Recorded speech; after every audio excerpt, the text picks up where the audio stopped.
Hello everyone, welcome back to my channel learn from IZ. आज जो हम लोग टॉपिक डिस्कस करेंगे वो है housing cooperative society. Simple explanation है। अब मैं एग्जांपल के साथ समझाती हूँ कि देखिए, जो हाउसिंग कोऑपरेटिव सोसाइटी नाम से ही पता चल रहा है ये हाउस से रिलेटेड है, तो यस, आप लोग एकदम राइट है, ये हाउस से ही रिलेटेड है।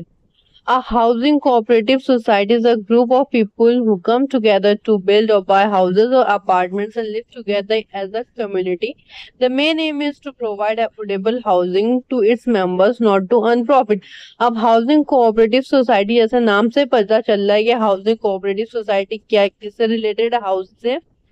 ये है कि जब जो मेंबर्स होते हैं कोऑपरेटिव सोसाइटीज के, वो आपस में मिल के कोई एक पर्टिकुलर लैंड खरीदते हैं, उसमें कोई हाउस बिल्ड करते हैं या एक कोई बिल्डिंग बिल्ड करते हैं, और उसमें छोटे छोटे फ्लैट्स जो होते हैं, अपार्टमेंट्स अपने नाम रजिस्टर्ड करवा देते हैं। तो उसको बोलते हैं कोऑपरेटिव हाउसिंग कोऑपरेटिव सोसाइटी। और कोऑपरेटिव हाउसिंग सोसाइटी दोनों का मतलब सेम है, तो कंफ्यूज ना होइएगा। हाउ इट वर्क्स, तो सिंपल स्टेप क्या है इसका? A work of group of people with a similar needs for housing form of cooperative society।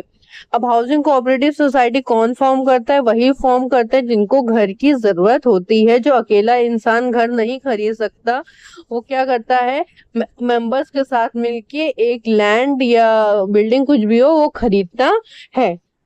They register the society under under the companies act, societies act. अब ये क्या है, क्योंकि cooperative society हम लोग बहुत पहले ही पढ़ चुके हैं, ये एक रजिस्टर्ड कंपनी है। तो अगर housing cooperative society land wand कुछ भी लेना है तो सबसे पहले आपको रजिस्टर्ड करवाना पड़ेगा अपने आप को कोऑपरेटिव सोसाइटी एक्ट के अंदर। All members contribute money to buy land और बिल्ड हाउसेज। जितने भी मेंबर्स हैं, फॉर एग्जांपल 10 हैं, 12 हैं, 10 हैं, 12 हैं, 100 हैं, जितने भी मेंबर्स हैं सब पैसा कंट्रीब्यूट करेंगे। उसी कंट्रीब्यूट किए गए पैसे से लैंड या खरीदी जाएगी, या अपार्टमेंट खरीदा जाएगा, बिल्डिंग खरीदी जाएगी, या हाउस बनाया जाएगा। The society manages the construction, maintenance and other services like water security etcetera. अब इसके अलावा भी जो मेंबर्स होते हैं वो अलग से जो चार्जेस होते हैं उनका भी ख्याल रखते हैं, जैसे कंस्ट्रक्शन का, मेंटेनेंस का, वाटर का, इलेक्ट्रिसिटी का, सिक्योरिटी का, और भी बहुत सी चीजें होती हैं।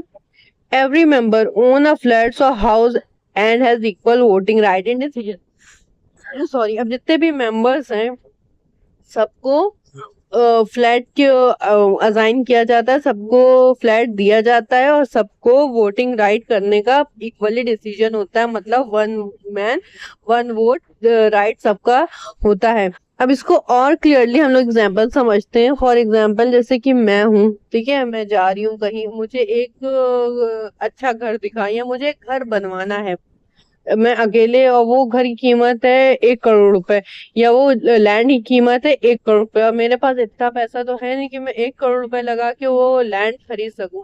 तो मैंने क्या किया, मैं गई कोऑपरेटिव सोसाइटी के पास। मैंने बोला मुझे भी मेंबर बना लीजिए, और हाउसिंग कोऑपरेटिव सोसाइटी के पास कि मुझे भी मेंबर बना लीजिए और हम मुझे भी अपना एक घर बिल्ड करना है। तो उन्होंने क्या किया, मुझे हाउसिंग कोऑपरेटिव सोसाइटी का मेंबर बना लिया, और हम लोगों ने जितने भी मेंबर्स थे थोड़ा थोड़ा पैसा इकट्ठा करके वो पर्टिकुलर लैंड खरीद ली जिसकी कीमत 1 करोड़ रुपए की थी।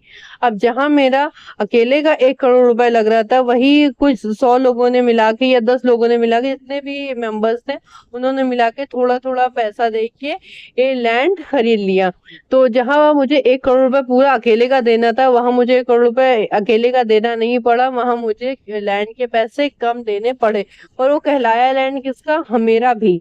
ओके, फिर हम लोगों ने ले लिया, तो वो एक अच्छी सी वहां बिल्डिंग बनी। बिल्डिंग बनने के बाद अच्छा सा अपार्टमेंट भी मुझे अलॉट हो गया।